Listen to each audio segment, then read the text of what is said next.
انت بنتلان اذا كلا دريسه مaaldo dekada Afrika ugu weyn laga dhisay dawladuna uma dhisin shisheeyna uma dhisay cid kale ma ayaga dhistay horumar ka socda inta qarax iyo qaxa ka socdeen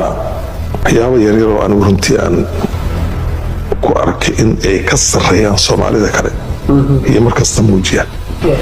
Soomaalida waa mid ilbaasi marka waxayaan way marka uu inta ku nasay ka wareen Soomaali and give them credit for that guusha iyo horumarka ay gaartay Puntland 20 sano ee ugu dambeysay waa xaqiiqa waxay gaartay Puntland guul aad iyo aad loo taaban karo aad iyo aad u hambalyeynaya